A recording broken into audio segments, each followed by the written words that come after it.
சேலம் மாநகராட்சியுடைய குடிநீர் விநியோகத்தை தனியாரிடம் ஒப்படைக்க சொல்லி சேலம் மாநகராட்சி ஒரு தீர்மானத்தை முன்மொழிஞ்சாங்க. அதை நாங்கள் கடுமையாக எதிர்த்துனாங்க. கடந்த திராவிட முன்னேற்ற கழக ஆட்சியில் அந்த திட்டத்தை கொண்டு வந்தாங்க. நாங்கள் நடத்திய போராட்டத்தின் காரணமாக அந்த திட்டமானது கிடப்பில் போடப்பட்டது. இதை போன்ற சொல்ல மாண்புமிகு தமிழக முதல்வர் திரு ஜோசப் விஜய் அவர்கள் கடந்த 10/5/2026 பதவியேற்றுக்கிட்டாரு.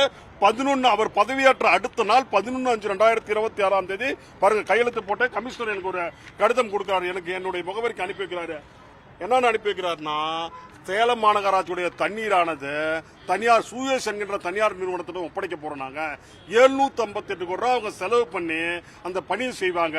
அப்படி 758 கோடி ரூபாய் செலவு பண்றவங்க 4315 கோடி ரூபாய் எடுத்துக்கலாம் அப்படின்னு சொல்லி அந்த உத்தரவு அவங்க கொடுத்திருக்கிறாங்க.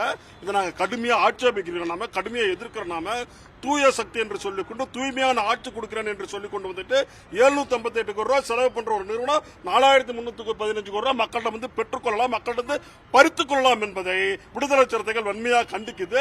சேலத்தில் இருக்கின்ற முற்போக்கு சக்திகளுடன் சேர்ந்து விடுதலை சிறுத்தைகள் மிகப்பெரிய போராட்டத்தை முன்னெடுப்பதற்கு தயாராக இருக்கிறது.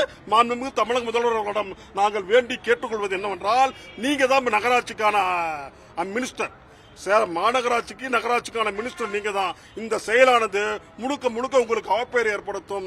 ஆகவே அது உங்களுடைய தேர்தல் அறிக்கையில மாண்புமிகு தமிழக முதல்வர் தமிழக வெற்றி கழகத்துடைய தேர்தல் அறிக்கையில பாத்தீங்க அப்படின்னா, அனைவருக்கும் குடிநீர் வாசகத்தை கொடுத்திருக்கிறாங்க. அனைவருக்கும் குடிநீர் காசு கொடுத்து கொடுப்போம் அப்படின்றது எந்த வகையில் நியாயம், அநியாயம் இல்லைங்களா? காசு கொடுத்து தண்ணி வாங்கணும்னு சொல்றீங்களா மாண்புமிகு தமிழக முதல்வர் அவர்களே? தயவு செஞ்சு அவ்வாறு ஒரு திட்டம் இருந்துச்சு அப்படின்னு சொல்லி சொன்னா அதை நான் சார்ந்திருக்கின்ற விடுதலை சிறுத்தைகள் கட்சி ஏற்காது. அதை நாங்கள் கடுமையாக ஆட்சேபிக்கின்றோம், எதிர்க்கின்றோம். நாளைக்கு மாமன்றம் கூடுகின்றது. மாமன்றத்தில் இந்த தீர்மானத்தை நிறைவேற்றி தர வேண்டும் என்று, அதாவது தண்ணீரை தனியார் வசம் ஒப்படைக்கின்ற அந்த முடிவை ரத்து செய்ய கோரி தீர்மானத்தை கொண்டு வரேன். நான் ஒவ்வொரு துளி நீருக்கும் காசு, ஒவ்வொரு லிட்டருக்கும் கிடையாது. நம்ம பேசிக்கிட்டு இருக்கிறோம், தாக எடுக்கணும், காசு இல்ல தண்ணி குடிக்க முடியாது, விக்கிக்கிட்டு சாக வேண்டியதுதான். ஏன்னா தனியார் ஒப்படைச்சிருவாங்க. அமைக்கிறது தான் திட்டம். இன்னொரு விஷயம் என்னன்னா, இந்த சூயஸ் நிறுவனமானது உலக அளவில் பல இடங்கள்ல தடுத்து நிறுத்தப்பட்டிருக்குது, பேன் பண்ணப்பட்டிருக்குது. இன்னும் சொல்ல போனால் ஆப்பிரிக்காவில் பாத்தீங்க அப்படின்னு சொல்லி சொன்னா இந்த சூயஸ் நிறுவனத்தினால மிகப்பெரிய யுத்தமே தண்ணீருக்காக நடந்துட்டு இருக்குது. பொலிவியால இந்த இதே சுயஸ் நிறுவனம் தான். இந்த சுயஸ் நிறுவனத்துடைய அந்த கொடுமைகளை ஏற்று பொலிவியால மக்களுடைய புரட்சியை வெடிச்சிருக்குதுன்ற மாதிரி தான் சூழல் இருக்குது. கைவிட்டே ஆகணும். ஏற்கனவே மாமன்ற கூட்டத்துக்கு போது சரி பல்வேறு போராட்டங்களை முன்னெடுத்திருக்கீங்க. அப்படி இருந்தும் வந்து தீர்மானம் நிறைவேற்றிருக்காங்கன்னா இது எப்படி பாக்குறீங்க? கடந்த ஆட்சியில் பாத்தீங்க அப்படின்னா பிப்ரவரி மாசமே இந்த திட்டத்தை கொண்டு வந்தாங்க. நாங்க பல்வேறு போராட்டத்தை முன்னெடுத்தோம், நிறுத்தி வச்சாங்கன்னு நினைச்சோம். மாண்புமிகு தமிழக முதல்வர் திரு ஜோசப் விஜய் அவர்கள் 10/5/2026 பதவியேற்றாரு. 11/5/2026 கையெழுத்து போடுறாங்க. நாங்க தனியார் ஒப்படைப்பேன்னு கையெழுத்து போடுறாங்க அப்படின்னு சொல்லி சொன்னா அவருடைய நாலேஜ் இல்லாம அப்படி கையெழுத்து போட்டிருக்க முடியுமா?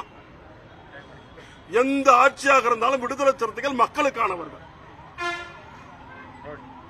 நன்றிங்க. என் பேர் இமயவரம்பன், சேலம் மாநகராட்சியுடைய 44வது கூட்டத்துடைய மாமன்ற உறுப்பினர்.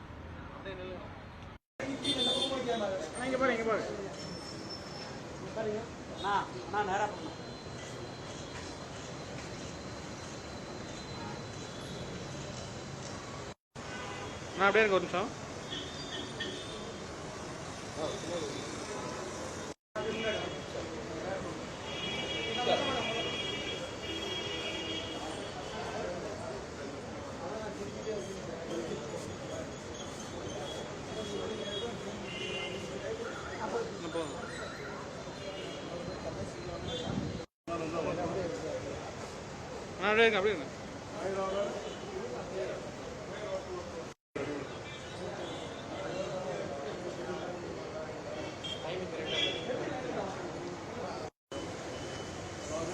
அப்படியே திட்டத்தை கைவிடுன்னு சொல்லி பல்வேறு போராட்டத்தை நம்ம முன்னெடுத்தோம்.